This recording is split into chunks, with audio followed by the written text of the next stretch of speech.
What's this other jet doing? What's this other jet doing? Holy fuck! Oh my God! Oh my God! Jesus fucking Christ! Don't touch it. Oh my God! I mean, when you look at it, the building has collapsed. That tower just came down.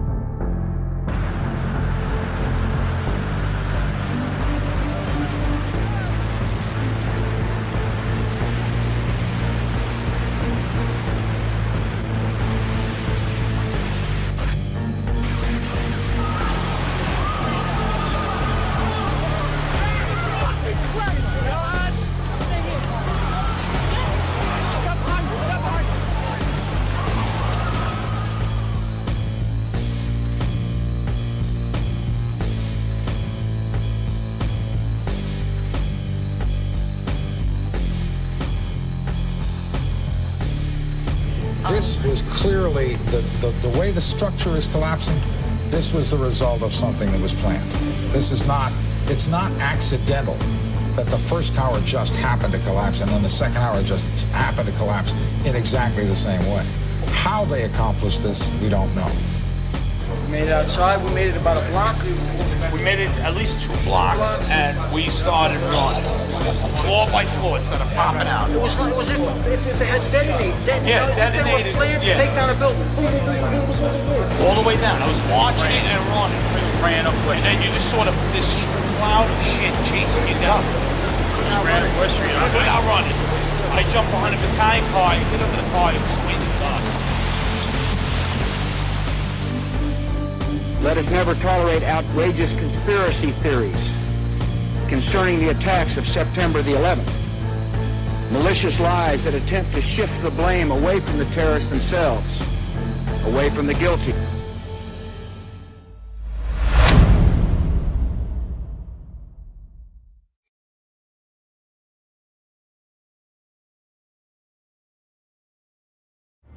World Trade Center Building Number 7. On September 11, 2001, it was one of the casualties of the terrorist attacks on that horrific day. Building 7's sudden and shocking collapse has been overshadowed by the fate of the Twin Towers. But from an engineering standpoint, it is the greater mystery. We were surprised that Tower 7 collapsed. We being the team that investigated what occurred on that day. There was some damage to Tower 7 caused by the debris that hit it from Tower 1, but the damage was certainly not similar in scope or magnitude to that caused by the aircraft hitting Towers 1 and 2.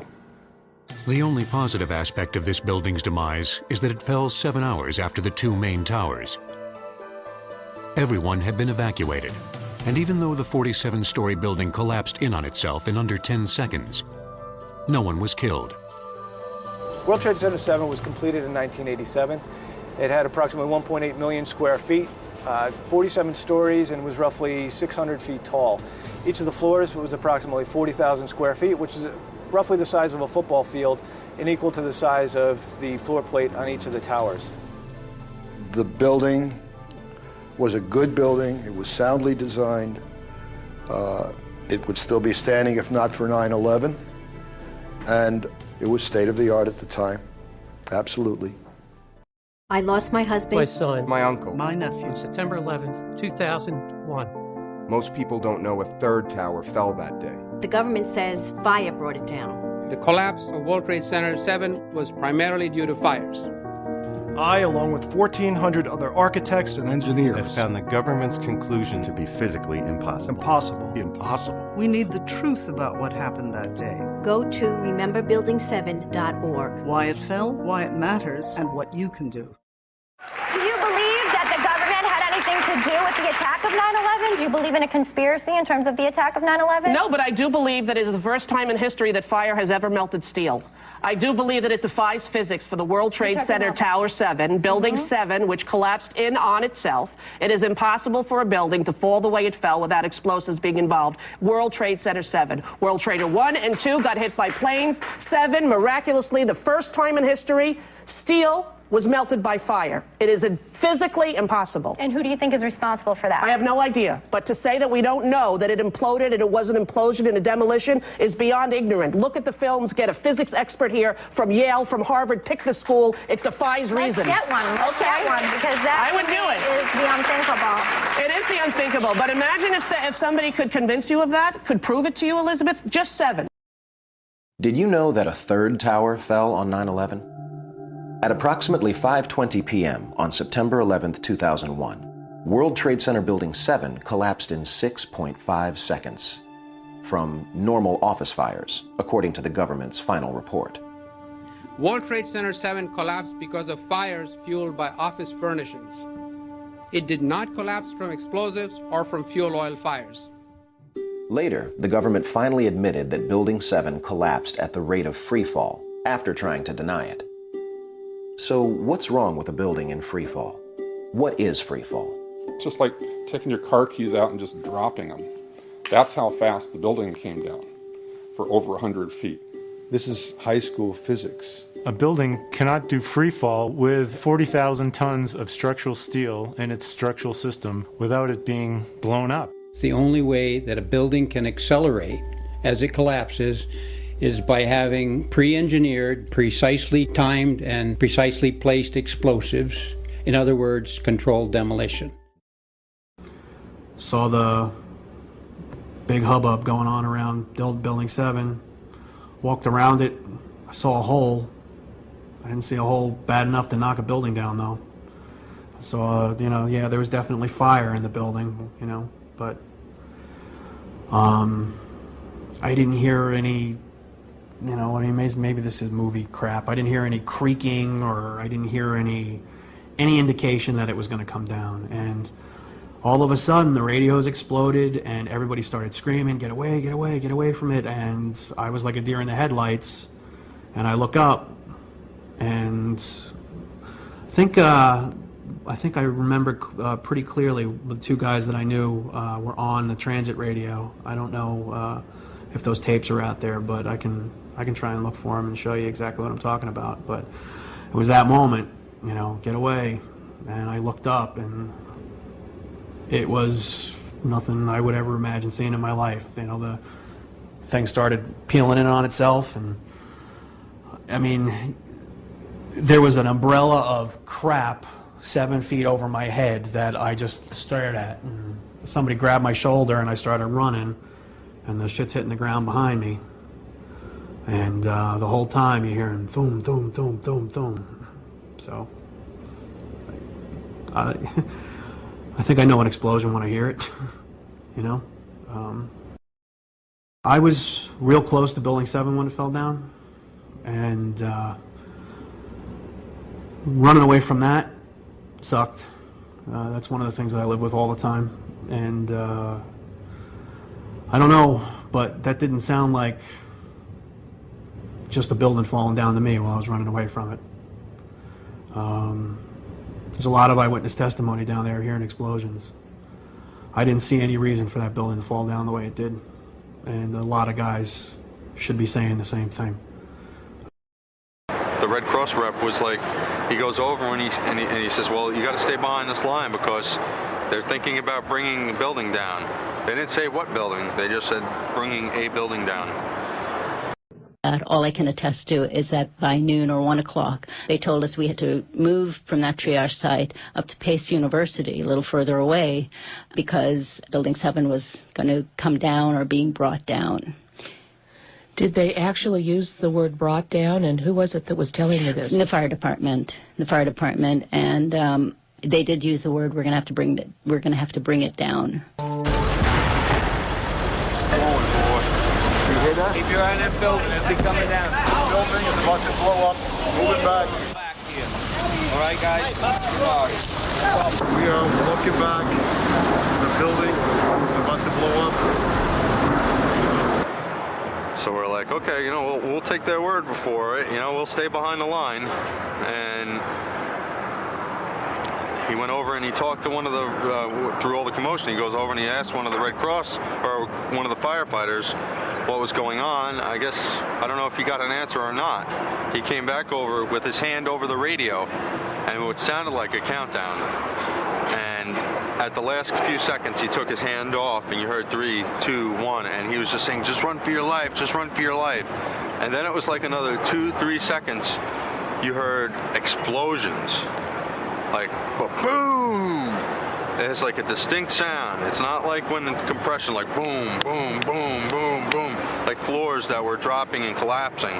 This was boom, and like you felt a rumble in the ground, like almost like you wanted to grab onto something. That, to me, I knew that was an explosion. There was no doubt in my mind. Just in the last few seconds, another building, building number 7, one of the buildings in support of the World Trade Center towers, has collapsed. This is no small building, as you can see, at 47 stories. It would stand out in most American cities. I remember getting a call from the fire department commander telling me that they were not sure they were going to be able to contain the fire. And I said, you know, we've had such terrible loss of life. Maybe the smartest thing to do is pull it. And they made that decision to pull, and then we watched the building collapse.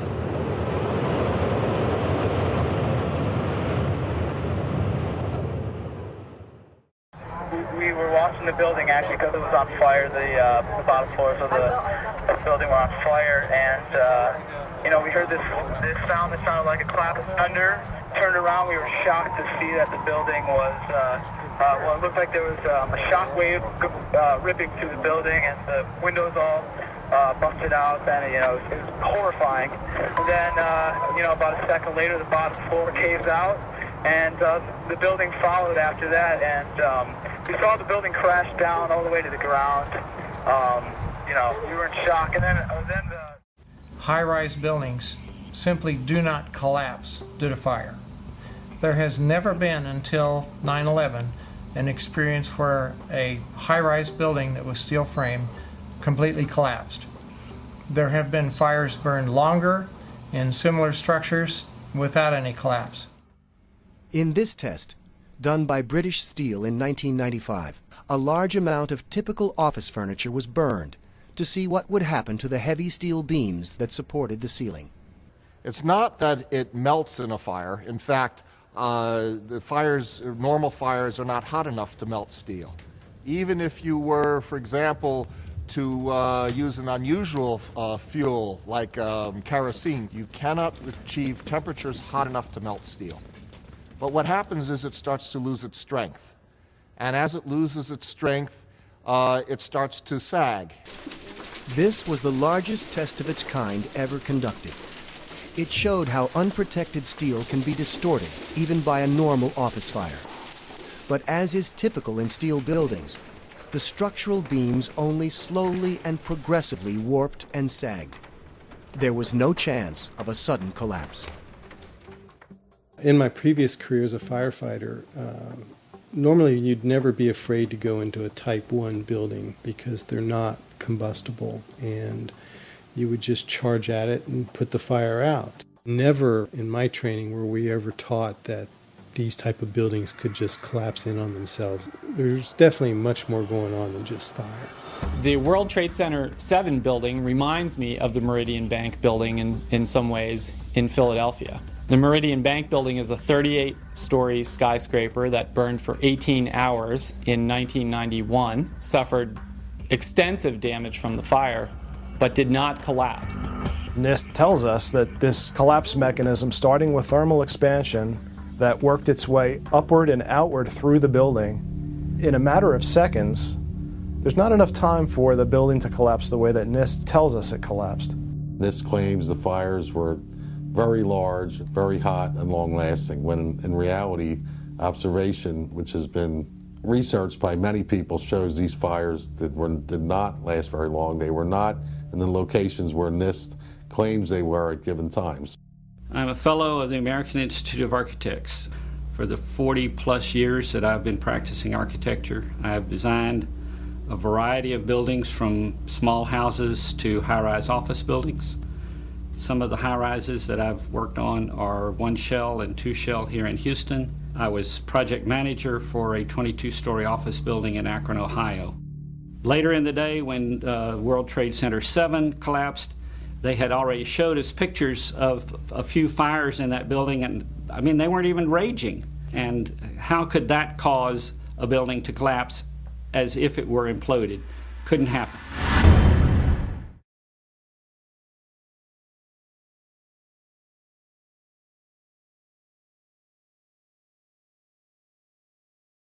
New York City, 2001.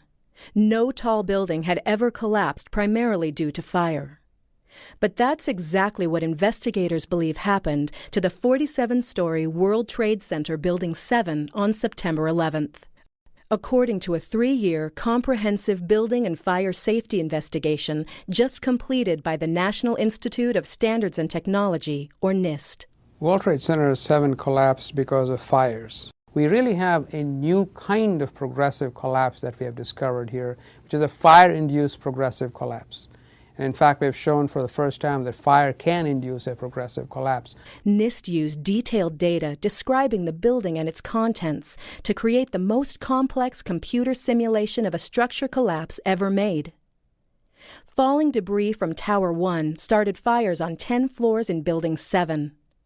A break in the city water main from the collapse of the towers disabled sprinklers in the lower half of WTC 7, allowing fires on those floors to burn for 7 hours.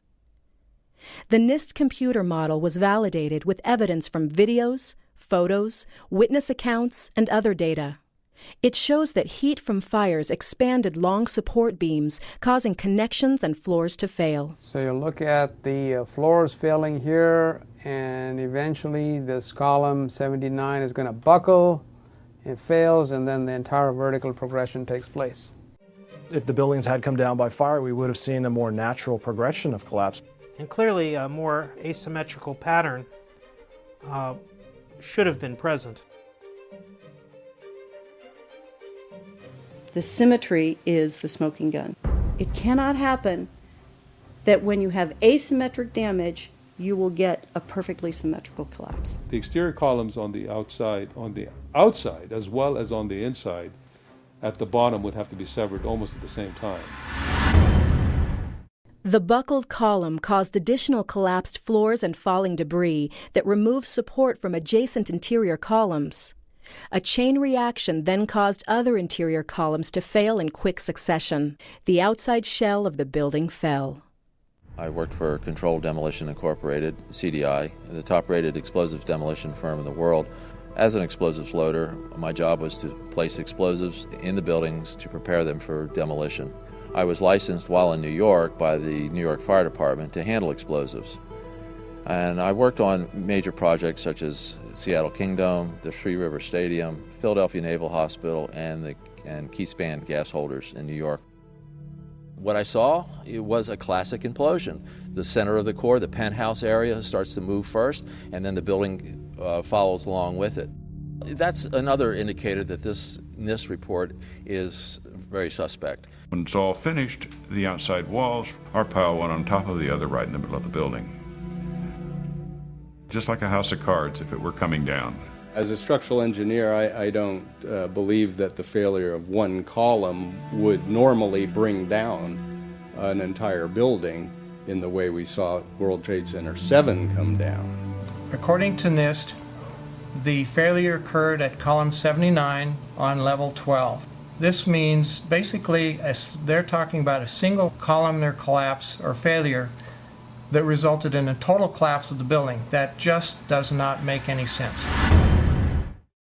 The NIST team found no evidence that explosives were involved in the collapse. And our analysis showed that even the smallest explosive charge that was capable of bringing down the critical column in the building, had it occurred, we would have seen sound levels of 120 to 130 decibels about a half a mile away.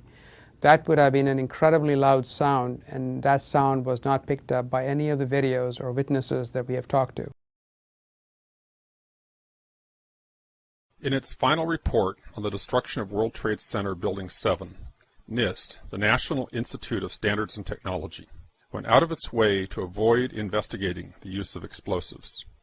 Their sole rationale for not investigating explosive use was the supposed lack of sufficiently loud sounds. NIST computed what they claimed would be the minimum loudness of an explosion that could sever column 79 with a single blast. Then they claimed no observers detected explosions as loud as their predictions. This size blast would have produced an incredibly loud sound that was not recorded on videos of the collapse nor reported by witnesses. On the basis of this artificial threshold of interest, they swept aside all evidence of actual explosions and concluded that no explosives contributed to the destruction of the building. We did not find any evidence that explosives were used in the collapse of Building 7. Yet there was voluminous evidence of explosions. Here's one of the guys who can tell you I'm okay, all right? Here, hold on. You want to call your mother or something? You heard explosions, like boom! We just heard one more explosion. That's about the fourth one we've heard. A few blocks up West Broadway, looking toward the World Trade Center in the distance, Ashley Banfield was conducting an interview for MSNBC. You were just told by police that you should move out of your... The mic was set to pick up speech a few inches away. From the involuntary startle response, oh my God, we know explosions are being heard. However, listening closely, we discover that the microphone did indeed pick up the sounds of explosions, but very faintly. Turn up the volume. Listen for a low rumble in the background. you were just told by police that you should move out of your apartment, Fabiana. Yes. You've got Carolina here? Yes. They advised us to leave because we have... Oh my God. This time the sound has been filtered to emphasize low frequencies. Listen for booms like a bass drum in the distance. In fact, you were just told by police that you should move out of your apartment, Fabiana. You've got Carolina here? Yes. They advised us to leave because we have... Oh my God. Here's a different version filtered to emphasize the mid-range sounds. The bass drum is gone. I would describe the blast sound like a train on a bumpy track. You were just told by police that you should move out of your apartment, Fabiana. Yes. You've got Carolina here? Yes. They advised us to leave because we have... Oh my God. Here's the original sound again. You were just told by police that you should move out of your apartment, Fabiana. Yes. You've got Carolina here? Yes. They advised us to leave because we have... Oh my God. Look behind us. Please pan in this way. Please be careful of your baby. This is it. That's the building coming down. Oh my God. Oh my God. Oh my God. No. No. If you didn't hear the blasts, back up, use earphones, turn up the volume, and listen again. There were 2 blasts, followed by 7 more, regularly spaced, all in 2.5 seconds. Craig Bartmer's testimony may come to mind. The whole time you hear boom, boom, boom, boom, boom. I think I know an explosion when I hear it. When we hear the sharp, regular series of sounds in the background, the building has not yet started to fall.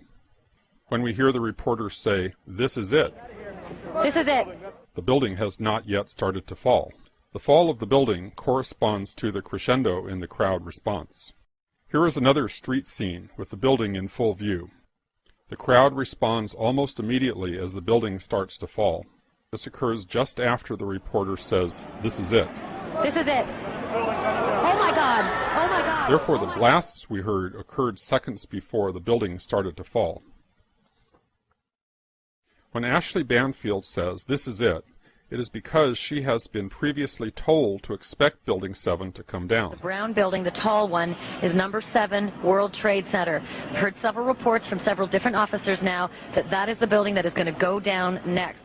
Back in the studio, the anchor, Brian Williams, not only had foreknowledge of the collapse, he had a ready explanation. What we've been fearing all afternoon has apparently happened. We were watching number 7 World Trade, which was part of the ancillary damage of the explosion and collapse of the other 2. Just as Ashley Banfield was told, Brian Williams was told. There is indeed evidence that even the top fire officials were told.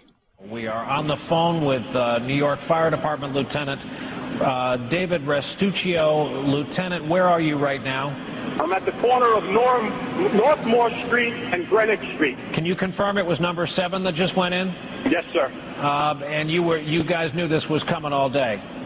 We had heard reports that the building was unstable and that it eventually would either come down on its own or it would be taken down. Those in control of the story were planting the official narrative in our psyches in real time as events unfolded, using the press and even the fire and police departments as their unwitting agents. We are getting information now that one of the other buildings, Building 7 in the World Trade Center complex, is on fire and has either collapsed or is collapsing. And clearly those fires continue to burn at about 4:15 Eastern Daylight Time. Building number 7 was going to collapse. That appears to be what has happened now. One of those smaller buildings just fall to the ground. We had heard earlier that it was structurally unsafe. We're getting word from New York right now that another building has collapsed. I understand that this is a 47-story building. Information, of course, take a look at that right-hand side of the screen. It's going down right now. There it is. Yep. It went down right there. This is not from an explosion or an aircraft at this point. From our knowledge, the information that we have is that this is a building that probably was incredibly structurally damaged. NIST is being dishonest. That would have been an incredibly loud sound, and that sound was not picked up by any of the videos or witnesses that we have talked to. NIST was lying about no testimony of explosions. There was both testimony and recorded evidence of explosions. However, NIST discounted any evidence of explosions that did not exceed its artificially contrived threshold of interest. The minimum sound level of interest, as determined by NIST, was based on a blast of RDX, one of the loudest explosives available, large enough to break a major column outright with a single blast. They assumed no efforts at noise abatement, complete transmission of the sound to the outside air, no absorption or blockage of the sound along the path. And who knows if they assumed the use of an efficient cutter charge, or if they simply figured the effect of a bomb planted beside a column. They don't say. Their sole reason for doing this calculation was to create a pretext to sidestep any actual investigation of explosives. Why would NIST, or anyone else, choose to exclude from its investigation any evidence of any explosions related to the destruction of the building?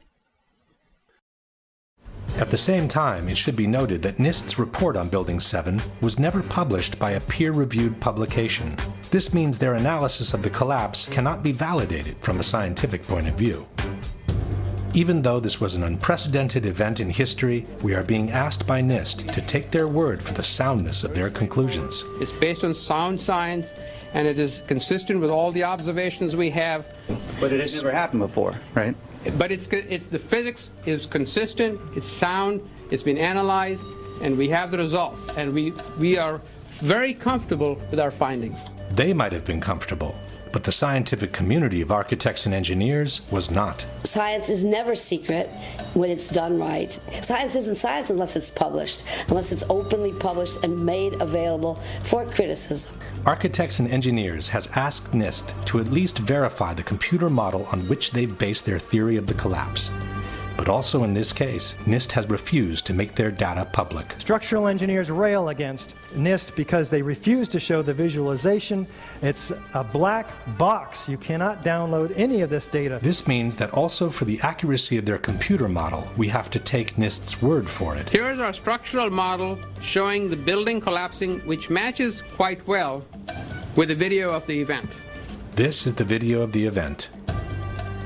On the right is one of the two animations released by NIST on the collapse of Building 7. When you observe the footage of how the building failed, and when you look at the animation of the failure, and compare that to what you actually observe in reality, I think they disprove their own theories. It is impossible for it to fail the way they said. The second animation released by NIST is even more inconsistent with the real event. While the animation shows a pronounced inward bending of the top of the structure, the video footage shows the entire top section of the building maintaining its shape all the way through the visible part of the collapse. This can be verified by different angles. If this is what NIST calls matching quite well, one can imagine what the reliability of their entire report can be. In order to justify the first and only collapse in the history of a steel skyscraper due to fire, the debunkers have maintained that Building 7 was weaker than the average steel structure because it had been built over an existing electrical substation. The building was extremely unconventional. It had this giant Con Ed substation with enormous trusses carrying extraordinarily high loads, very vulnerable to fire and other kinds of damage. But NIST itself has refuted this possibility. From the final report we read, the transfer elements such as trusses, girders, and cantilever overhangs that were used to support the office building over the Con Edison substation did not play a significant role in the collapse of World Trade Center 7. In fact, it was the opposite.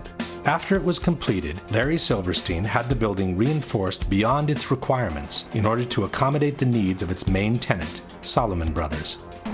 From this 1989 New York Times article we read, Salomon Brothers intends to spend nearly 2 years and more than $200 million cutting out floors, adding elevators, reinforcing steel girders, upgrading power supplies, and making other improvements in its million square feet of space. We built in enough redundancy to allow entire portions of floors to be removed without affecting the building's structural integrity, said Larry Silverstein, president of the company. More than 375 tons of steel, requiring 12 miles of welding, will be installed to reinforce floors for Salomon's extra equipment. If there was one skyscraper in the world that should have never collapsed due to fire, it was Building 7. In other news this week, the finding that allowed the National Institute of Standards and Technology to withhold data from its World Trade Center 7 collapse simulation has finally been released via whistleblowing site cryptome.org. The finding was made on July 9, 2009, and reads in part, quote, "The disclosure of the information in connection with NIST's investigation of the technical causes of the collapse of the World Trade Center towers and World Trade Center Building 7 on September 11, 2001 might jeopardize public safety. Therefore, NIST shall not release the information." End quote. Although the finding was made last year, the actual finding itself was not available to those who had requested the information, leading many to suspect that it would contain details of exactly how or why the data from NIST's WTC-7 collapse simulation would jeopardize public safety, but no such explanation is to be found. Analysts note the finding is especially odd given that NIST itself has claimed that the collapse of WTC-7 was an extraordinary event, unprecedented in history, and that they arrived at that conclusion using the computer model whose input and result data they have now classified in the name of public safety. What we found was that uncontrolled building fires, similar to those we have seen in other tall buildings, caused an extraordinary event. The collapse of World Trade Center 7 was primarily due to fires. This is the first time that we're aware of that a building over 15 stories tall has collapsed primarily due to fire. We reached this conclusion by reconstructing the entire building, beam by beam, column by column, connection by connection, into a computer model, a virtual WTC-7 building. Many are wondering whether NIST's reluctance to release their data is due to the questionable nature of the science underlying a simulation that many have pointed out is little more than a visual recreation of the initiation of a building collapse, which in itself explains nothing and does not even show the entire progressive collapse of the 47-story building.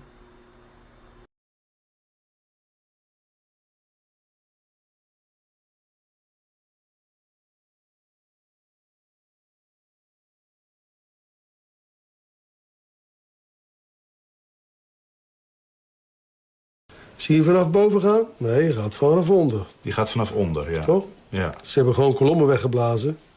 Er is nagesprongen. Dit valt anders dan het World Trade Center. Vind je niet dan? Ja, je ziet het, de onderste verdiepingen gaan eerst. Ja, en de rest zakt er gewoon in. Dus dit is controlled demolition. Zeker weten? Zeker weten. Er is nagesprongen. Dit is in opdracht gebeurd. Dit heeft een team gedaan van experts. Maar dit is ook op 11 september gebeurd. Dezelfde dag? Dezelfde dag. Dezelfde dag? Weet je dat zeker? Ja.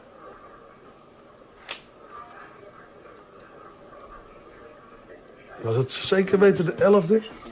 Dat kan geen waar zijn. 7 uur nadat de World Trade Center naar beneden viel. Ja? Hebben ze hard gewerkt. In het officiële onderzoeksrapport van FEMA staat dat ze niet kunnen verklaren waarom gebouw nummer 7 is ingestort. Uitgebreid bespreken we alle mogelijke oorzaken met Denny Jowenko. Dat weet ik niet precies, maar ze hebben wel... Maar hij blijft erbij dat het gebouw is opgeblazen. Het is vakwerk, zonder meer. We weten heel goed wat ze doen, die jongens. De vraag is dan, is zoiets van tevoren voorbereid of kan dat op 11 september zelf nog zijn besloten en uitgevoerd? Met hoeveel man heeft u hoeveel tijd nodig om dat te doen? Dat weet ik niet precies, maar... Maakt u een inschatting? Ja, dan moet je wel ervaren mensen hebben, maar als je een man of 30, 40 zou hebben... Kijk, een paar met de snijbrander, de rest brengt hem aan. Andere mensen sluiten dat deadcord met die boosters aan. Dat moet allemaal precies op hetzelfde moment gaan. En weer een derde die zet de elektronische systemen erop. En dan gaat hij. Terwijl overal brand was en ook in dat gebouw was brand. Dat is niet geblust. Ze hebben de brand niet geblust. Dus de mensen die dat moesten doen, die moesten het doen terwijl het binnen nog brandde.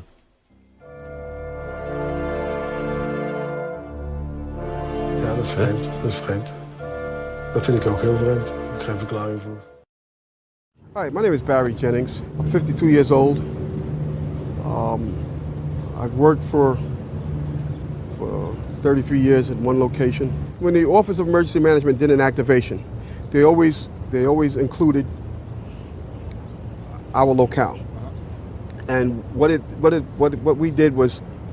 they did was monitor the emergency. They actually coordinated the emergency through several agencies. I received a call shortly after the first plane hit. I got there, I had to be inside on the 23rd floor when the second plane hit.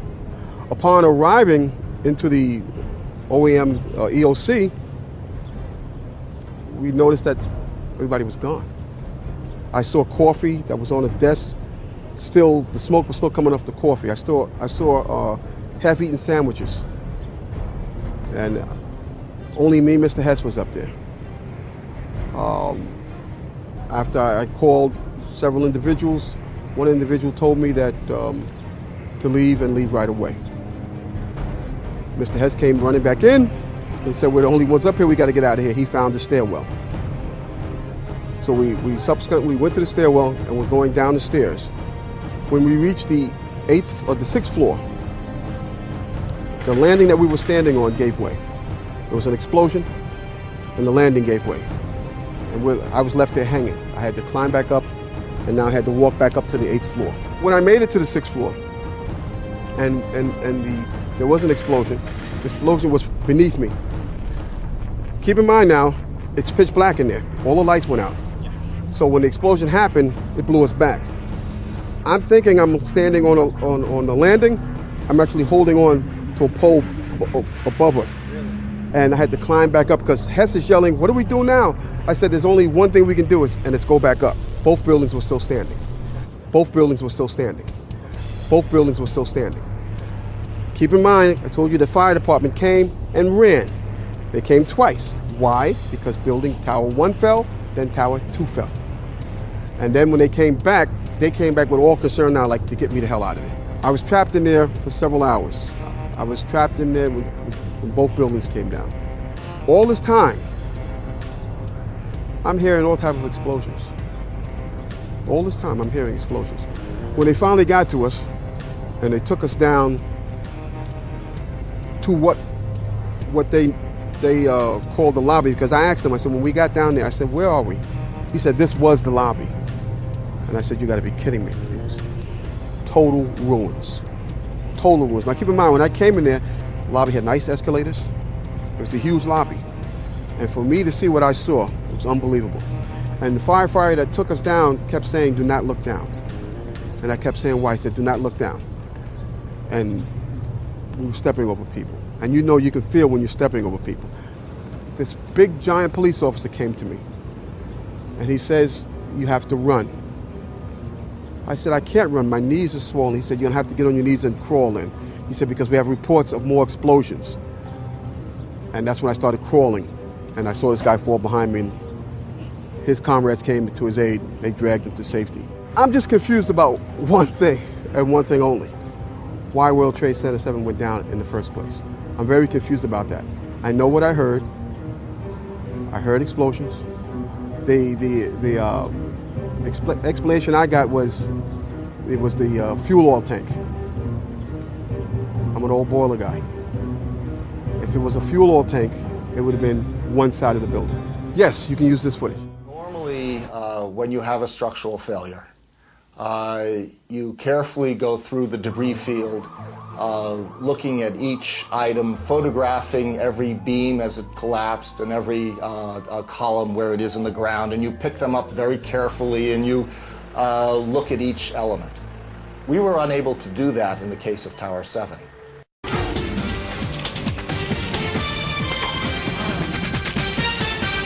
Live and at large, it's the one 9/11 mystery that endures.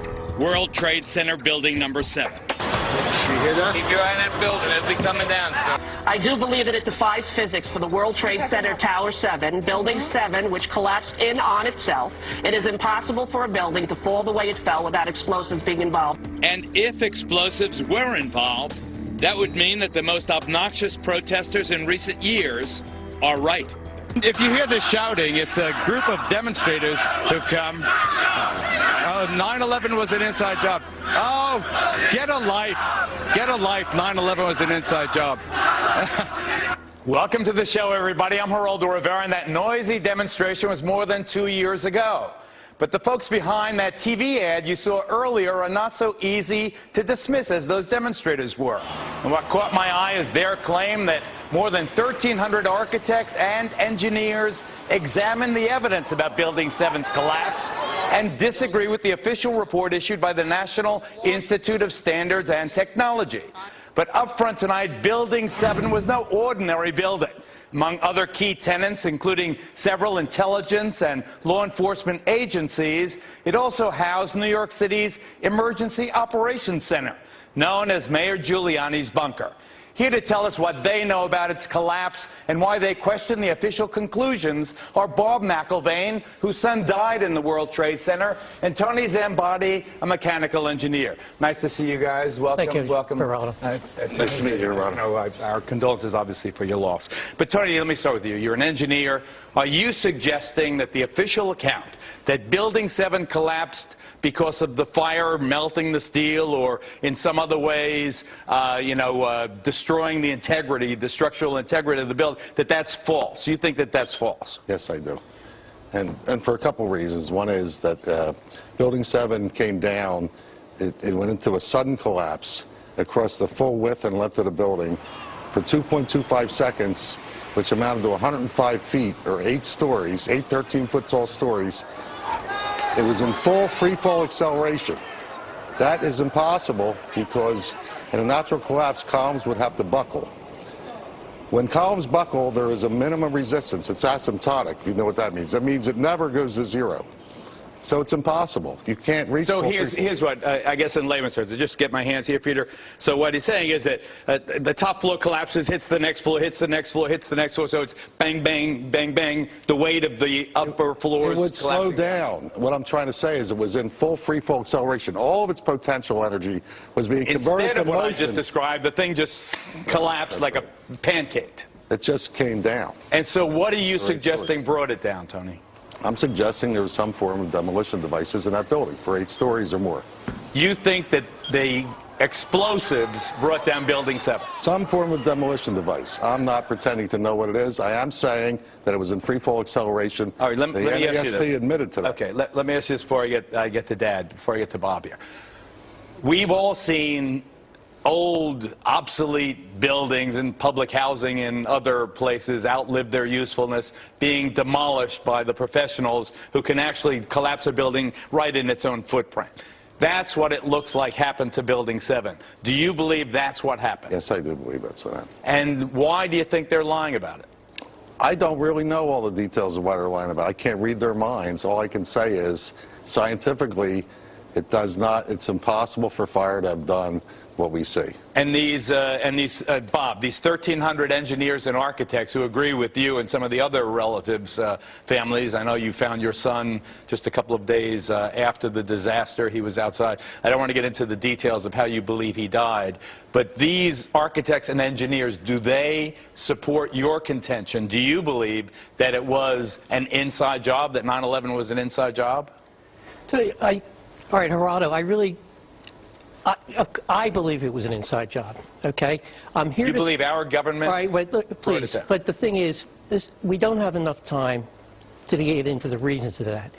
We set up this Building What campaign. We saw the... Building What? .org. BuildingWhat.org. The reason we have that is because Judge Lehner, when we had a petition to have a new investigation in New York City about Building 7. And when the lawyers... And you're asking the New York City Council. I don't want to interrupt also to reopen. So I know we don't have the time, but anyway, he said, building what? Because no one has any idea about Building 7. So because I believe in... I've talked to so many firemen, so many EMS workers, policemen, who talk about the explosions. And I know you don't want to get into my son's... But I feel my son died from an explosion. I went to all the 9/11 Commission hearings. I've been researching this for 9 years. So what do you want? Let's get to the bottom line before we're out of time. I want truth. I've been lied to. I mean, it's beyond a reasonable doubt that the 9/11 Commission did not tell this story. 9/11 Commission barely mentioned Building 7, if at all. Right. Okay, what forum do you want the investigation in? Well, the forum, what we want it is in New York City right now, because New York City, we feel, has an obligation to investigate 9/11. So before we're out of time completely, Bob, do you want specifically the New York City Council to open its own investigation of the Building 7 collapse? Absolutely. And that would satisfy you if they did that? Well, I'm not done. I'm still a parent. I'm a parent who has an obligation to find out why my son was murdered. As far as this show and New York City, I want the investigation. That will not be sufficient enough. Your wound. I get it. And I'm going beyond that. But it's the beginning. Of course it's the beginning, but that's why I support this Building What campaign. Bob McElvain, we thank you. Tony Zambati, thank you very much. It is an intriguing topic. I certainly am much more open-minded about it than I was, and it is because of the involvement of the 9/11 families and all these engineers and architects. Clearly, they know more than I do. Thanks, gentlemen. Thank you.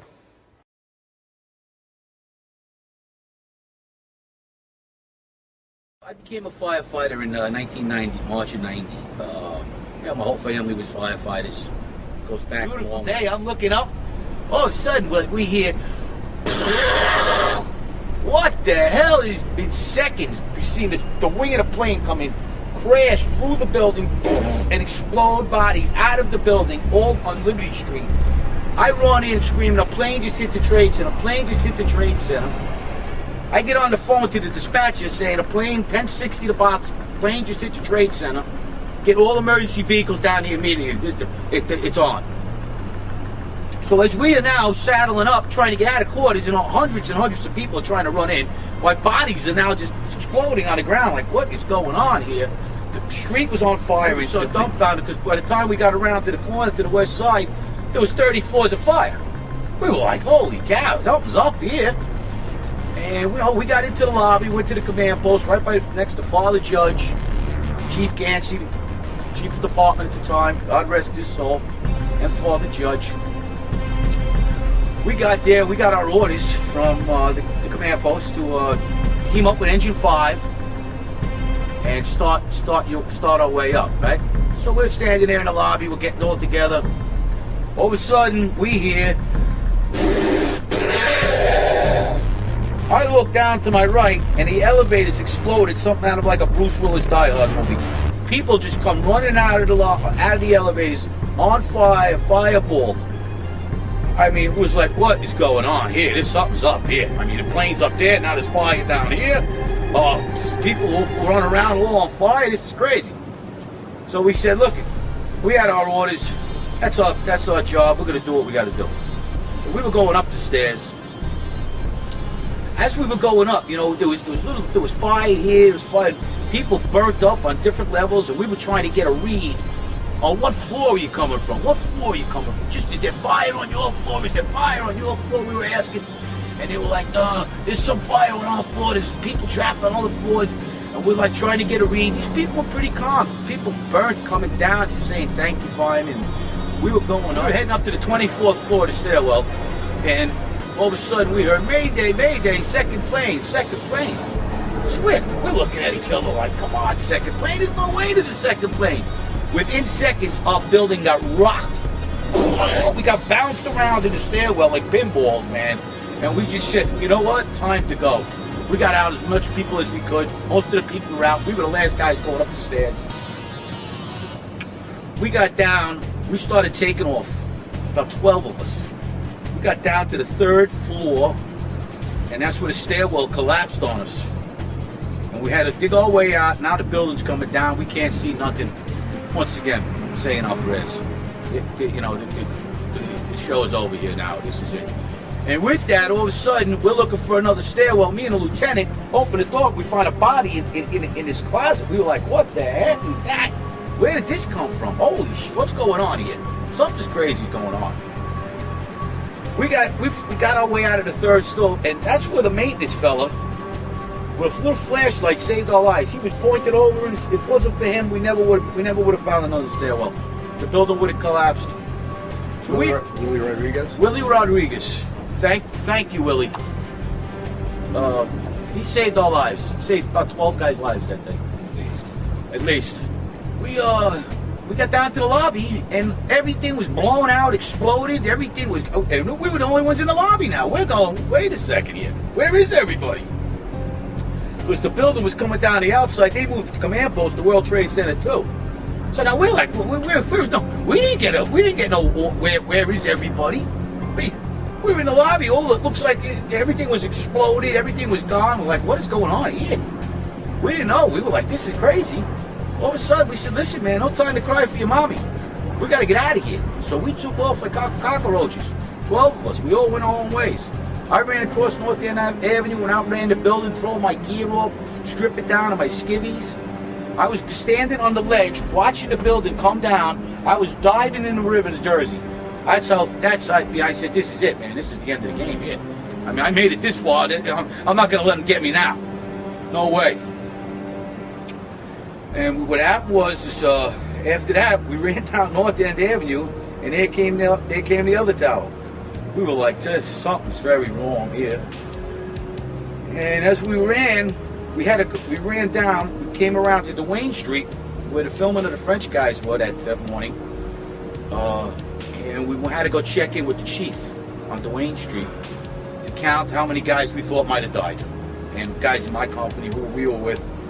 So we kind of figured we lost 3 right at that time. We actually ended up losing 5. And what was your feeling about the lobby being so destroyed, as you said? We were saying, how is this happening when it was 80 stories up? And, like, we was just, you think about it, you say, something else had to go on here. Something else was going on here. This just don't happen like this if when a plane hits the 80th floor of a building and the lobby gets blown out. Sorry. I don't care who you are. What happened? We was in an explosion. We was in the lobby and the 3rd explosion, the whole lobby collapsed on us. What was it like? Horrible. It's like hell. You don't want to know. The whole building just collapsed on us inside the lobby. Was that a secondary explosion? Yes, it was. That was the planet, probably? Yeah, definitely secondary explosion. Because we was inside waiting to go upstairs, and on the way upstairs, the whole fucking plane blew. And we just collapsed on everybody inside the lobby. Similar to the first tower coming down, secondary? I don't know about the first one, but I know the second one was terrible. Then there was a 3rd one too after that one. 3rd explosion after that? That's right. Everybody was inside the building, waiting to go upstairs. And they just let loose. Everything just let loose inside the building. So what you told me is that there was a plane or whatever hit the building, then a secondary explosion. It was like 3 explosions after that. We came in after the fire. We came when the fire was going on already. We was in the staging area inside the building, waiting to go upstairs. Then they exploded. The whole lobby collapsed on the lobby inside. And it's just mayhem after that? Just everybody tried to make their way out. Just trying to help all the brothers get out. A lot of people trapped inside. I was sitting in the Brooklyn. These people don't understand. There may be more. Any one of these fucking buildings could blow up. This ain't done yet. For every window in the lobby to be exploded, I mean, them windows were like as thick as forget it. They were 2-3 inch glasses. Come on. They exploded out of the lobby. Something. It wasn't from the jet fuel. No way. The elevators exploded. They were down from the lobby. The lobby was over here. That should never have happened. Something would happen there, and that wasn't. We came down. It looked like a bomb went off in the lobby. There was no fire. It just looked like a bomb went off, and the building collapsed. the time and the things that went on between the plane and by the time the buildings came down, there was a lot of things that happened that makes you really wonder what went on there. And that's you know, it's too much. It's too much. There's too many things that went wrong that I mean, I don't like, you know, I'm not, I guess, an expert on a plane in a building, but just me being in there and experiencing what I've seen and dealt with, something wasn't right that day. And I think everybody in that lobby knew it. It's safe to say that you agree with the premise that the Twin Towers, and especially Building 7, were brought down with other means than just a plane hit. I believe so, yes. Yes. I personally, yes. You've become quite associated, haven't you, with the extraordinary events that day, because you were... That is correct. You're supposed to be the last man who left the North Tower when it collapsed. What were you actually doing in there to start with? Well, I worked in the building for 20 years, and I was a janitor. I was a person that actually cleaned 110 flights of stairwells every day. And on 9/11, I had the only master key that was available. Which you have with you here. This is the master key that was used. They call it the key of hope. I started the day by calling my supervisor and telling him that I was not going to work. The reason was that it was such a beautiful day that I wanted to stay home. I wanted to take a sick day off. And I called my supervisor and he begged to me to go back into the company. And I made it to work, but I made it late. And that was a miracle by itself, because if I made it there at 8 o'clock, I would have been dead automatically, or I would have been trapped on the top of the building. And at 8:46, we hear, boom! An explosion so loud that pushes us upwards in the air. The walls cracked, the false ceiling fell on top of us, the sprinkler system got activated, everybody started screaming in horror, in pure horror, because we didn't know what it was. And the first thing that comes to my mind is that a generator just blew out on the basement, on the mechanical room. I was on B1, basement 1, when this huge explosion happened that pushed us upwards in the air, an indication that something very powerful exploded below us. And at that moment, when I went to say it, we hear, pa! The impact and the explosion of the plane on the top. Two different events separated by 7 seconds, more or less.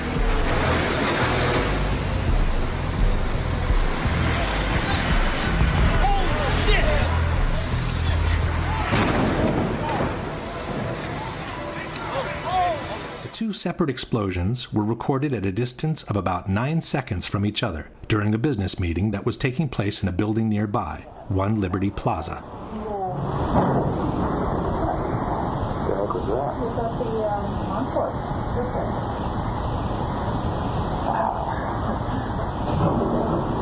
It sounded like something crashed. And you could hear the difference from the top and from the bottom. Come on, I work in the building for 20 years and I know the difference between something coming from the basement and something coming from the top. So everybody's screaming in horror, help, help, and we didn't know what to do. What floor were you actually on when the first plane hit? I was in the basement. I was in the basement, actually. There was a Right. huge explosion in the basement, and at that moment, the first thing that I said, whoa, it's a generator that just blew up. And because we have no windows, we have no way of saying, you know, what's going on. A person comes running into the office saying, explosion, explosion. All the skin hanging from under his armpits, on both arms to the top of the fingertips. And when I look at his face, pieces missing from his face. And I said, what happened? What happened? I was in the B4 level, and on my way, I heard a bomb. So I says, probably the transformer again blew up. So I stepped back, finished what I had to finish, and I started towards the door again. And there come a big blast with a big ball of fire. And when I said, don't move, because I was going to pick up the phone to call the emergency medical unit that was located on the other tower, bang, another explosion. And that's when I said, no, everybody's got to get out. From the initial explosion in the basement, I took 14 people from the basement, led the way out so they could go outside the building because nobody was taking the leadership. After that I went back, went into the North Tower. There were two people stuck inside of an elevator, a lift, and they have water going into the lift, and they were encapsulated, and they were screaming that they were going to drown. I was able, with the help of another guy, to open the door, find a ladder, get these two people out, save them, take them outside the building, and go back inside the building. There were 5 master keys in the building, and I have the only one available at that moment. And this key was basically what I used to actually go with the firemen, floor by floor. We start making it up the staircase, and as we go up, we hear small explosions going off. Pa, pa, different areas. So you climbed up the stairwells with the firefighters, trying to open the doors, trying to let as many people as possible escape. Now, again, why is this key so important? Because Class A building, the codification in New York is that any skyscraper, 3 doors will not open on the staircases, 1 will open. 3 won't open, 1 will open. So we have to go and open all those doors that did not open. When we got to the 27th floor, the whole unit of firemen collapsed on the corridor, one after the other, because they couldn't continue going up. It was physically impossible for them to continue. They took their equipment, they took their jackets, they took their boots, they dropped themselves on the floor. A very shocking moment for me, because I said, oh my God, I feel like I have to go alone now. Remember, David Lim said, Willie, do you know this floor? I said, yeah, I know this floor. He said, where can I get water? He said, on the other side, there's a machine. So let's go. He breaks the machine. We start taking bottled water, putting it on trash cans, and bringing it to the firemen and giving them the bottled water. I remember I called my mother from a phone that was working in that office. Call her. My mother is in Puerto Rico. But I wanted to let her know that there was an accident in case she heard something on the news, that I was okay. When she picked up the phone, she was like, what are you doing there? Everybody in the world knew but us what was happening. She said, get out now. And I said, I can't. I'm helping these people. They don't know the building. But don't worry. And I lied to her. I said, I'm going to get up to a certain part, but I'm not going to get to the area where they have the fire. When my actual intention was to go to Windows of the World and help my friends. That was my motivating and the power that was actually pushing me to go to the top. Because I knew these people were stuck in there. I hung up on the phone and I had calls from my supervisor say, Rodriguez, abandon the building right now. Abandon the building right now. I say, I can't, I'm helping the fire department. He said, that's not your job, get out now. I turn off the radio and I continue going up by myself, opening door, letting people out, and I continue going up until I got to the 39th floor. When I got to the 39th floor, from the opposite staircase, there were 3 staircases, A, B, and C. Police officer David Lim came up with 2 firemen. And as we were talking about what was going to be our next move, we hear, boom! The impact on the other tower. And it was so hard that our building oscillated so much that we lost practically our footing. And all of a sudden we hear, boom, boom, boom, boom, boom, boom, boom. And on the radio, we lost 65. We lost 65, meaning that the 65th floor collapsed floor by floor by floor by floor, up to the 44th floor, the sky lobby, 5 flights away. And I started screaming, we gotta go up, we gotta go up. Officer Lim said, Rodriguez, you've done enough, but you don't get paid for this. And I said, what? I'm going up. And he said, no. You stay here, you're still a civilian, and you are my responsibility. I said, sorry, I'm not giving the key to anybody, I'm going up. And he said, better if you give me a hand with the person on the wheelchair on the 27th floor. And he said, you know, David, I'm going to go down, but I'm coming right up. I'm going to help you with that, but I'm coming right up. So I ran down to the 27th floor. When I ran to the 27th floor, I screamed to the firemen, I have orders to get this guy out right now. The guy was taken out of the wheelchair. He was put on a rescue basket, all tied up. 3 guys stood up and said, let's go. We grabbed him, we started going down the stairwell. As we go down, we make it to the lobby. We make it to the lobby. And all of a sudden, one of the firemen tells me, please, go get the ambulance ready. And I hear, run, run, run. I look at the left side and I see the Marriott Hotel almost gone.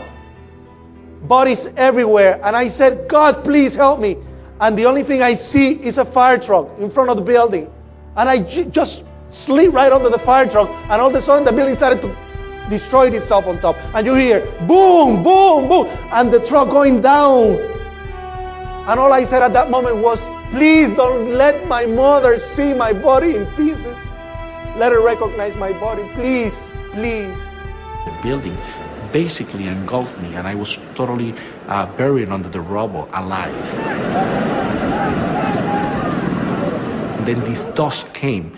That dust went under every orifice under the truck, and it basically burned my face, burned my skin, and I couldn't breathe. Then I think at that moment, I'm not dying squashed to death, but now I'm gonna die of asphyxia. So I have to put my face under my shirt to be able to breathe.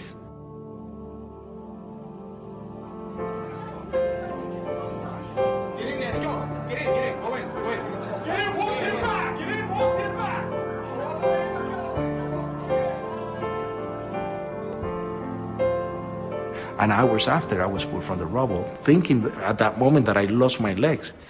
But a miracle. I didn't break a single bone. Rodriguez weet op dat moment nog niet wat er is gebeurd. Wat die eerste veronderstelde explosie heeft veroorzaakt. Vlak voor het eerste vliegtuig nog. I don't know if it was a bomb or not. I am not an expert in explosives. It sounded like one. It made the noise like one. It created, a destruction level that, I wouldn't expect anything else to be but that. But was that a bomb? I have no idea what it was.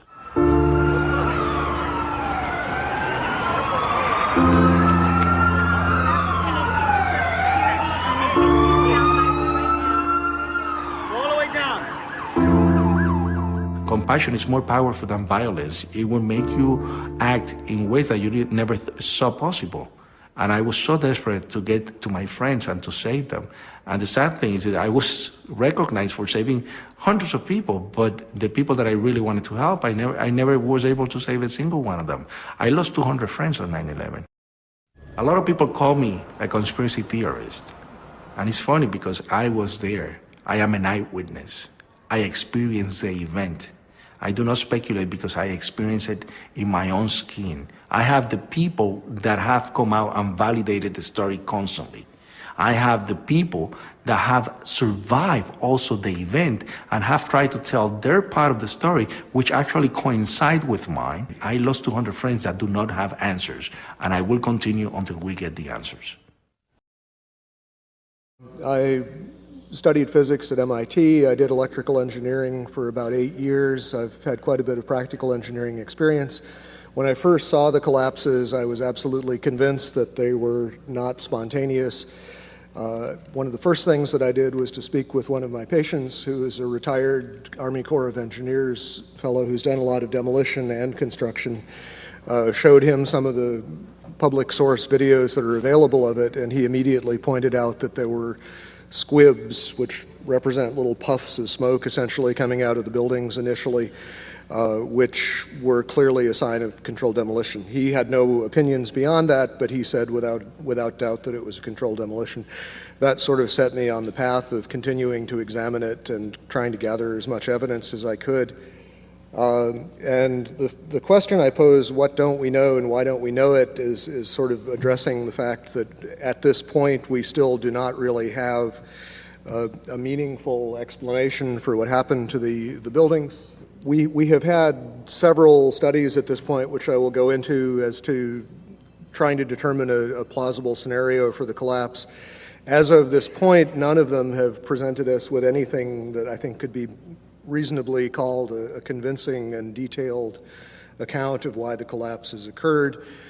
And the question that's been addressed previously, the enormous destruction of physical evidence, as Chris was saying, the site was scrubbed very thoroughly. Out of the entire mass of the buildings that were destroyed, the National Institutes of Standards and Technology, who are now doing the ongoing investigation, managed to save about 240 pieces out of the entire building. All of the rest of it was basically recycled. The obvious question is what does it mean that there was a controlled demolition? At the simplest level, it means that someone had a lot of access to the buildings over a long enough period of time to set this up. It implies, as many other things have tonight, that the people who had effective control of the site had an interest in having it scrubbed and making sure that no information was available, that a forensic reconstruction couldn't be done. Even in much smaller catastrophes, we typically will reconstruct things as completely as possible. For example, TWA Flight 800 pieces were dredged off the bottom of the sea. A complete reconstruction was done to allow a detailed analysis. In this case, the exact opposite was done. The first report that was really issued on this was issued by FEMA in collaboration with the American Society of Civil Engineers. There was basically a volunteer team from ASCE that had very limited access to the site. A lot of the pieces that they were able to retrieve were retrieved by going to landfills and trying to find interesting pieces before they were disposed of. The initial FEMA report basically acknowledged that the kerosene would have burned off very quickly.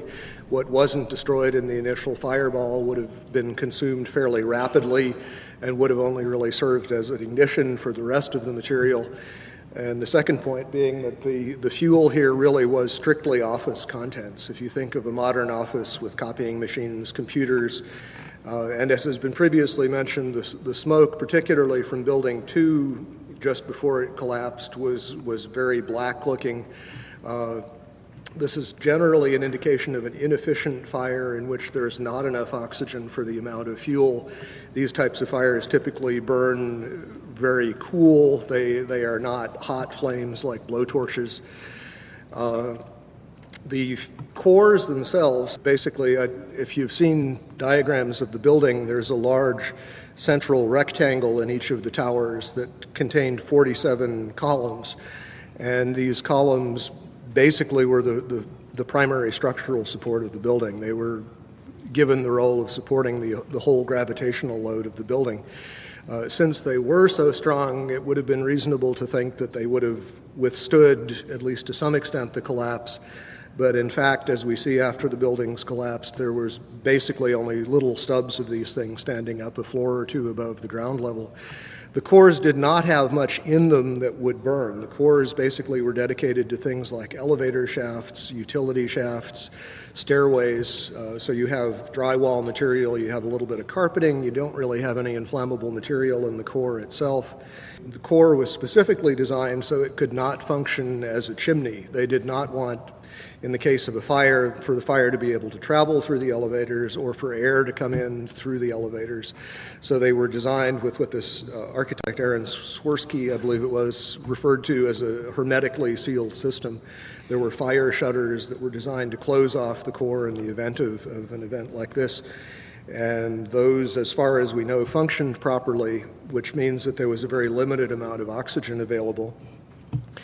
Okay, as far as the issue of what failed and how, some of the initial suggestions, and these showed up in the NOVA documentary, which is a good example of what I like to call proof by computer animation.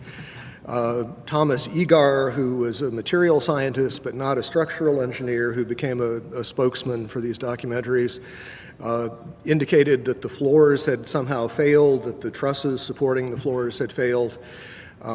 This was the theory that was put forward actually in the initial FEMA report. Subsequently, there have been basically complete contradictions of that. Jim Hoffman has done quite a bit of research which is available on the web concerning the problems with this idea that the floors would have simply fallen. There was a study done by Weidlinger Associates. The chief engineer there was Mathis Levy, who's a very well-known authority on building collapses. He specifically disavowed the idea of pancaking or collapsing of the floors. And the most recent official report we have on this, which is from National Institutes of Standards and Technology, NIST, rejected the idea that floor collapse was part of it. And so as a result, we have basically no sequential model at this point. What NIST has suggested is that there was some kind of simultaneous collapse of the cores, but they have not attempted to give any kind of modeling as to whether those cores could have in fact been destroyed by the fires in the way that they claim. The building was designed to have a fully loaded 707 crash into it. That was the largest plane at the time.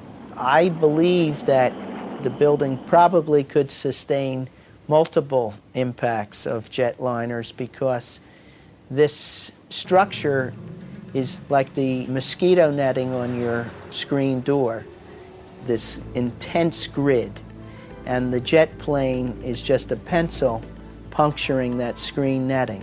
It really does nothing to the screen netting.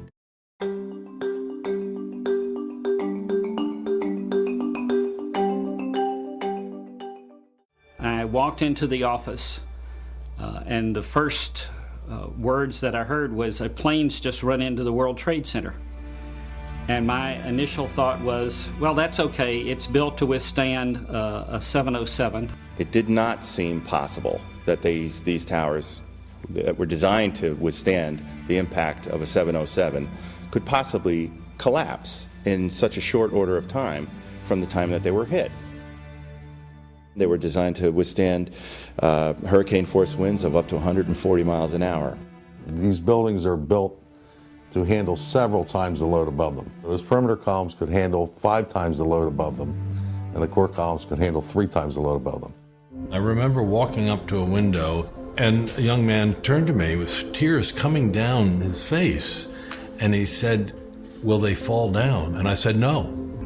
Never has a steel structure building in the history of steel structured buildings ever fallen down for the reasons of fire. The majority of the jet fuel was burnt up instantly in the big fireball, and it was gone.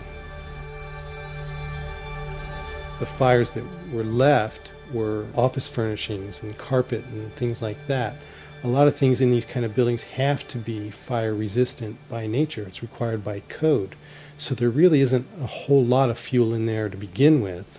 The media portrayed these fires as being extremely hot, but the fires were not that hot in World Trade Center 1 and 2. If you look at the NIST zone data, you could see this. And to use our own powers of observation, you could tell by seeing these fires and seeing black smoke come out the windows. That means that the fires were oxygen starved, and it was incomplete combustion, and so it was a low temperature fire. I looked up in a manual the burning temperature of jet fuel and found that under the conditions that existed at the World Trade Center on 9/11, that jet fuel had to have been burning at about 750 degrees Fahrenheit. I also noticed that the official explanation of what happened there was that the heat from the fire supposedly softened the steel and thereby brought the buildings down. If you have a flame at 750 degrees, you can hold that flame under a steel beam forever, and you'll never reach a high enough temperature to bend steel, let alone melt it. So immediately I knew at that point that the official explanation was dead wrong.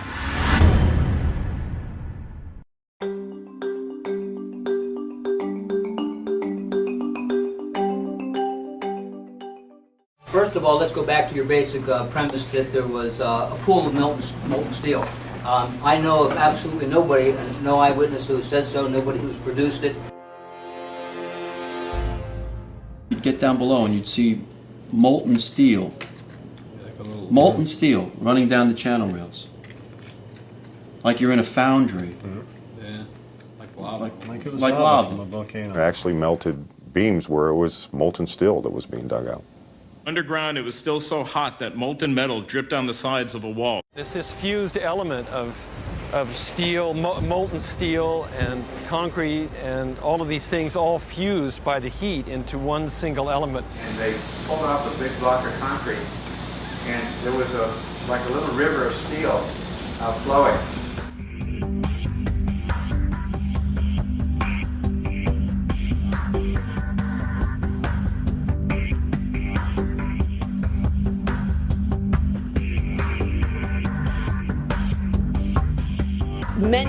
eyewitnesses, firemen, and lots of people described the flowing molten metal, iron or steel, at extremely hot temperatures. And John Gross categorically denied their observations, so that because their observations don't fit his preconceived notion, he not only ignored evidence, he denied evidence.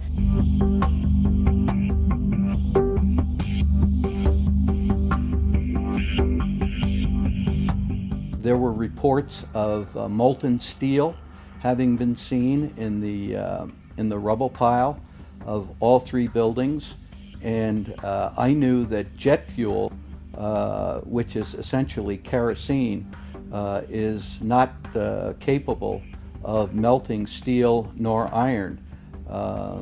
Kerosene or jet fuel burns at less than 1600 degrees Fahrenheit, and molten steel needs at least 2700 degrees Fahrenheit in order to melt.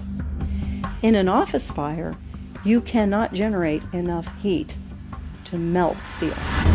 And yet we have evidence of molten iron in the microspheres, in the rubble pile, and the metal pouring out of the side of the tower. I worked as in the project engineering department of the casting plant of Alcan, the aluminum company of Canada, one of the largest aluminum smelters on the planet at the time. And in that smelter we turned aluminum oxide into aluminum, molten aluminum. Molten aluminum is silver. It's not yellow, it's silver. It looks like mercury. The yellow molten metal that I saw pouring out of the South Tower is indicative of molten iron. Overflights had detected with infrared camera 1400 degree Fahrenheit hotspots on the surface of ground zero. And that being there for a week, indicates that there was something very hot going on below the surface. This is how it's been since day one.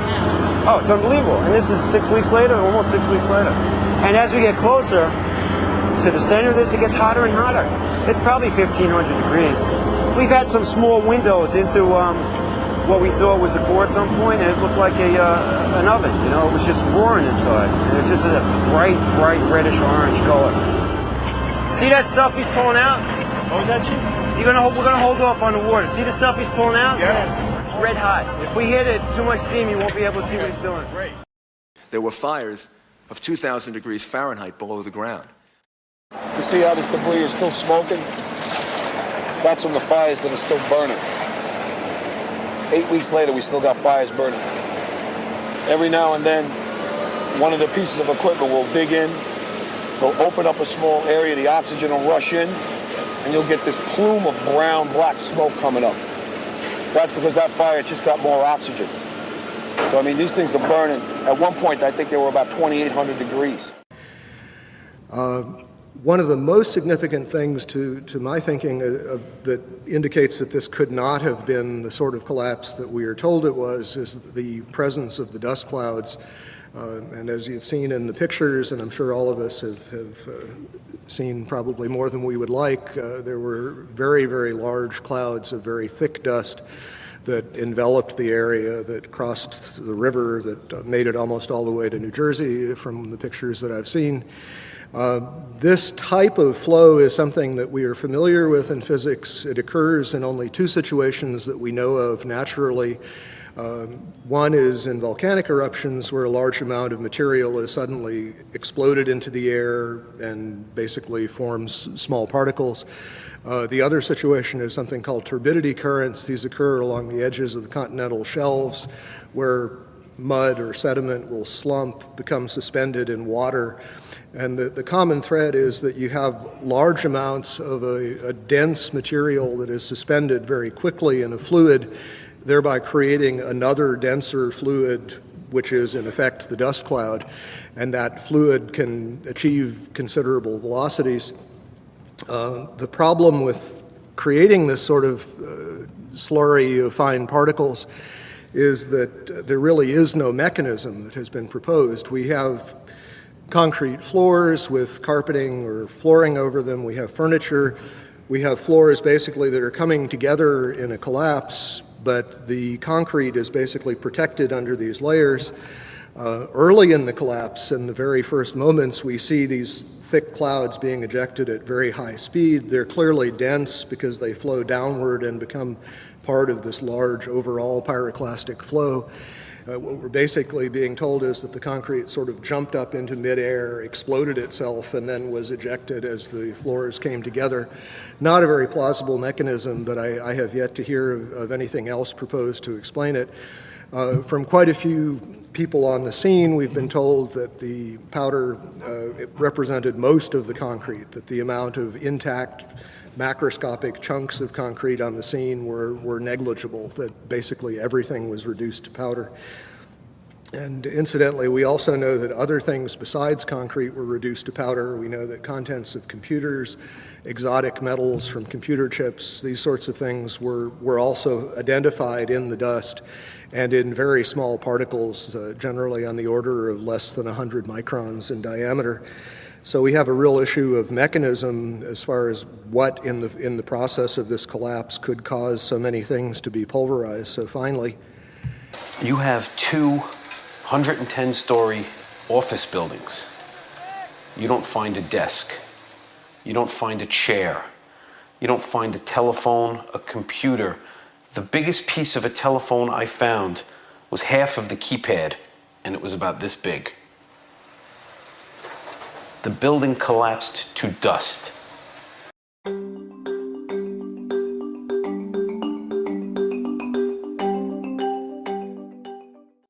The spread of debris in a large radius around each tower. What we see is an outward explosion of material beyond the perimeters of each footprint.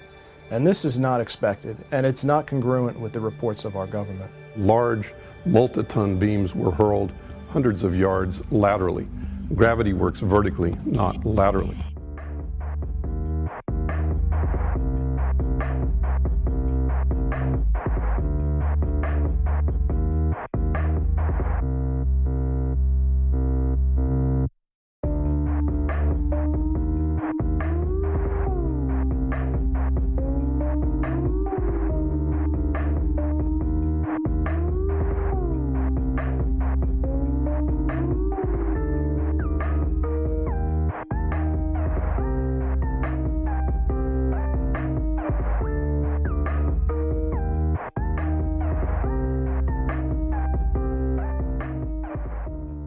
So something's happening to throw these things horizontally at those kinds of speeds. And here it is trailing white smoke the whole time. It really is indicative of some kind of explosion. The individual explosions that I noticed 20 and 30 and 40 stories below the collapsing structure. And naysayers tend to say, well, that's just air being blown out the windows. I mean, it doesn't really work to say it's just air pressure. And I've estimated these are coming out faster than 100 miles an hour. The floors pancaking upon themselves would create gushes of air out the side, but not the kind of explosive force that we saw that would throw I-beams across the street into the windows of other buildings. The ejection of the materials out of the building, the manner in which it fell, the speed at which it fell, exhibited all the signs of demolitions and the completeness of the destruction down to their individual elements. When the South Tower was destroyed, at first it looked like it was going to land in the street or take a building out next to it, and then all of a sudden it disappears in this huge cloud of smoke.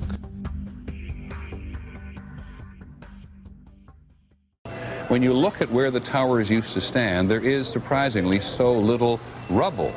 Where did all the rubble go? It's a very good question, Peter, and I have asked some people who've been doing some of the rescue and recovery work this morning. If you look behind me, you can see the very remains, the skeletal remains of the World Trade Center. And one volunteer, Robert Gerlinski, explained to me the reason there's so little rubble is that all of it simply fell down into the ground and was pulverized, evaporated. as an architect, I would expect to see larger portions of the building floors, the decking, the steel decking, the concrete topping, much larger remnants of what the structural components of this building was. After all, there was 110 floors in each building, and each floor plate was over an acre in size. And there's no concrete. There's very little concrete. All you see is aluminum and steel. What happened to the concrete? The concrete was pulverized. And I was down here Tuesday, and it was like you were on a foreign planet. All of lower Manhattan, not just this site, from river to river, there was dust powder 2-3 inches thick. The concrete was just pulverized. Just a couple of other anomalies. As we know, there were reports of explosions. There were reports of underground explosions in both of the towers at the time of the impact from a building engineer by the name of Philip Morelli. There are interviews with him on the web. From the Naudet brothers film, 9/11, we see that the lobby of the North Tower was extensively damaged with what looks like high explosive blast damage, and this was immediately after the plane collision. I think a bomb went off in the lobby first, then a plane hit the building, but then another plane hit the other building. But when I was coming through the doors on the other side of the Trade Center, either they blew the lobby up or something, because it blew the glass out of the doors and knocked us all down, and I got smoke and everything on me. I just feel a little shook up because I got blasted, so. The ladies that are with me were in the World Trade Center in the first building and escaped through the lobby, where they report they believe there was a bomb in the lobby. We ran down the steps to the lobby. There was no lobby. Everything was torn up. And even the turnstile was burnt and was sticking up, and they just told us to run. As we were coming out, we passed the lobby. There was no lobby. So I believe the bomb hit the lobby first, and a couple of seconds then the first plane hit. No, the first explosion, and there was a second explosion in the same building. There were two explosions. Okay. Federal agencies that were down there do believe that there was some sort of explosive device somewhere else besides the planes hitting. There was another explosion that took place in one of the towers here. So obviously, according to his theory, he thinks that there were actually devices that were planted in the building. That the FBI most likely thinks that there was a car or truck packed with explosives underneath the buildings, which also exploded at the same time and brought both of them down. Now, that's the first time we're hearing that. So 2 planes and explosives that were in the building. Is that correct? That is the working theory at this point. They were having coffee in the World Trade Center when the first plane struck. And all of a sudden it sounded like, I don't know where the subway is, but it sounded like a subway collision, a bomb, and it was just pounding, boom, boom, boom, and I literally thought the subway had exploded and all the cars were fixing to land on top of us. It was so loud. As we were getting our gear on and making our way to the stairway, there was a heavy-duty explosion inside the lobby. We stuck on the stairs for a while. We finally got down to the lobby. Then we get to the lobby, it was this big explosion.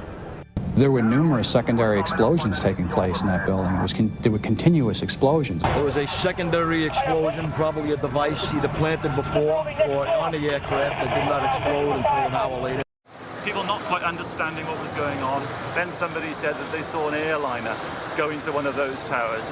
Then, I don't know, an hour later than that, we had that big explosion from much, much lower. I don't know what on earth caused that. Then it was those secondary explosions and then the subsequent collapses. It sounded like gunfire, bang, bang, bang, bang, bang, and then all of a sudden 3 big explosions. About 50 consecutive bangs, and it fell down like a waterfall. And we heard the noise associated with an implosion. And you heard the boom, boom, boom, boom, boom, boom. Floor by floor, it started popping out. It was if they had detonated. If they were planned to take down a building. Boom, boom, boom, boom, boom, boom, boom. And it just started going pop. It just started going boom, boom, boom, boom, boom. And he goes, how fast? I go like firecrackers. They're reporting exactly what I would expect. You're hearing boom, boom, boom, boom, boom, waves of explosions going off. Not one massive big boom. There's so many videos of witnesses from that day that report explosions. There's radio transmissions from the FDNY. We have the transcripts that were recorded, back in 2001 of all these firefighters and first responders reporting explosions. This testimony should have caused the presumption that there was a good chance explosive residue would be found and justified testing for it, rather than the opposite. It doesn't look like a collapse. It's like a huge mushrooming, billowing kind of an event. That whole thing looks nothing like a building falling down. It's a building being blown up. That's what the physics shows. Yet they refuse to consider the possibility that explosives or some other form of demolition device could have been used to cause the collapses of the towers. And the fact that controlled demolition is consistent with all the available technical evidence. And the response to that request for correction is NIST simply saying they're unable to provide a full explanation for the total collapse, even though that was their task given to them by Congress.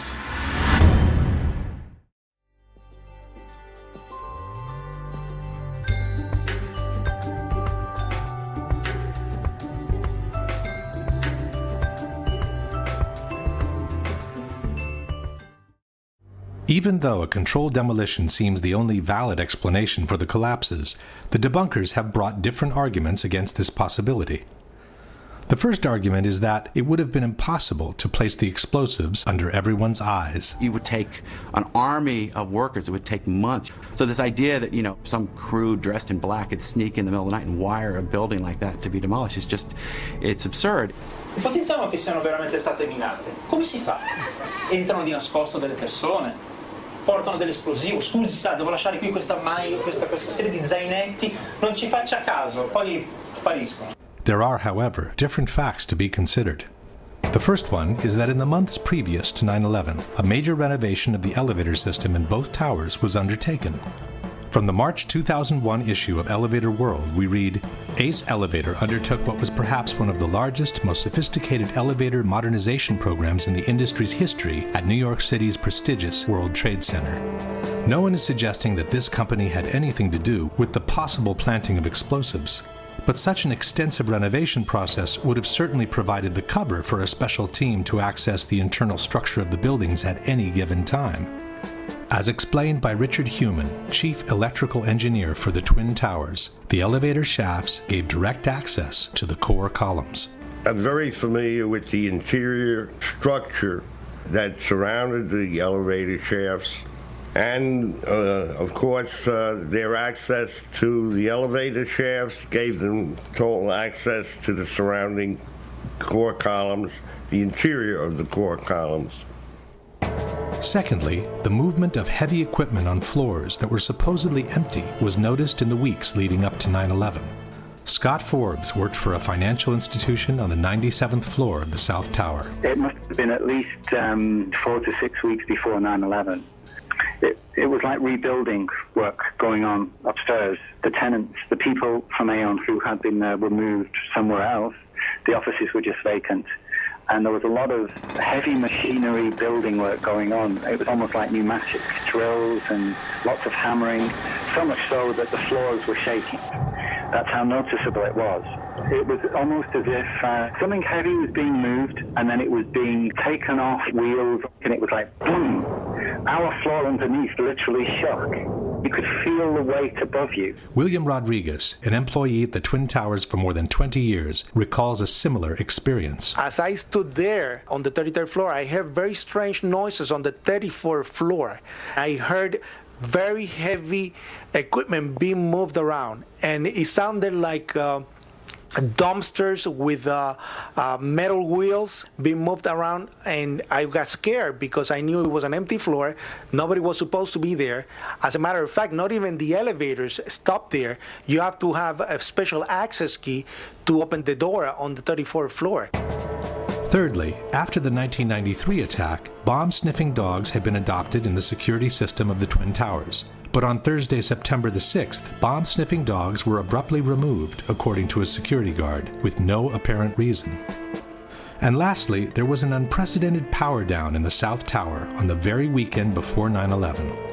For the first time in 30 years, all the security systems in the building had become useless at the same time.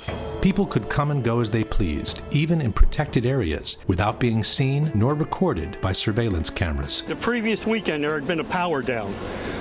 Because of the power down, there was a complete breakdown of security that weekend. We had guided tours coming into secured areas by mistake and nobody picking it up because there's no intrusion alarms or anything else.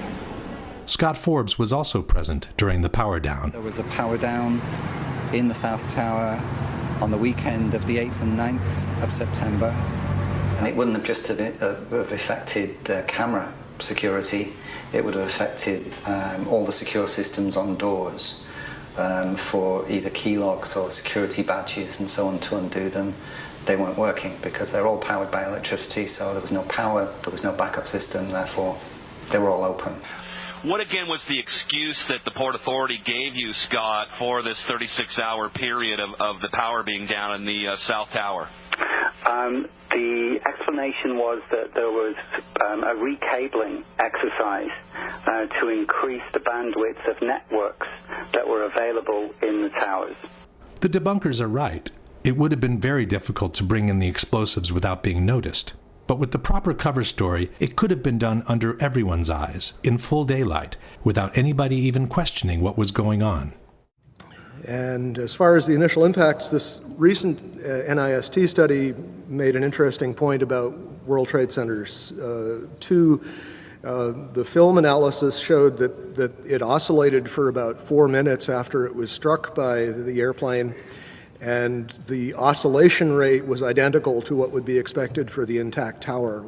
Trade Center towers and most modern buildings are heavily redundant in the sense that the load bearing can be shifted to other members if some of them fail, and we saw that happen in this case. Stresses do redistribute, but absent further weakening of the structural members, that distribution is limited. It happens, the structure restabilizes, and unless there's significant further damage, it doesn't progress to a total collapse. For the towers to collapse the way we saw them collapse basically implies that the columns simply collapsed into themselves. They telescoped straight down. Steel keeps a lot of its structural integrity, even when heated, until you begin to approach the melting point. You don't really see a catastrophic loss of strength, and this is what we're talking about. We're talking about basically vertical box columns collapsing into themselves, which implies a complete loss of mechanical strength. The top section pushing on the bottom section, it's going to meet equal forces as it goes. Both sections are going to be demolished at the same rate. So by the time you've crushed up 15 stories below it, the top 15 stories are also going to be crushed. And so there's nothing left now to crush the rest of the building. Something of this kind is what we should have seen when the top section of the towers collapsed onto the lower one. The upper and lower sections should have mutually destroyed each other until all the energy is dissipated and the system comes to a rest. Alternatively, as shown in this experiment with 2 towers made of snow, the top section could have fallen off to the side after the initial collapse. What could not have happened is this. A little tiny chunk of the building can't possibly fall and crush the entire structure below it. This is such a simple, fundamental concept that architects and engineers were astonished in seeing it totally ignored by NIST. This is high school physics. And our whole society is being led to believe that these fundamental laws of physics, hard science, don't apply anymore. But even if we assume that the top section of the tower had enough potential energy to destroy the rest of the structure below, it could not have done so at the speed it did, which was near freefall speed.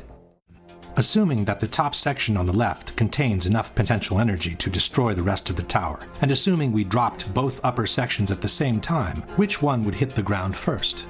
It would be the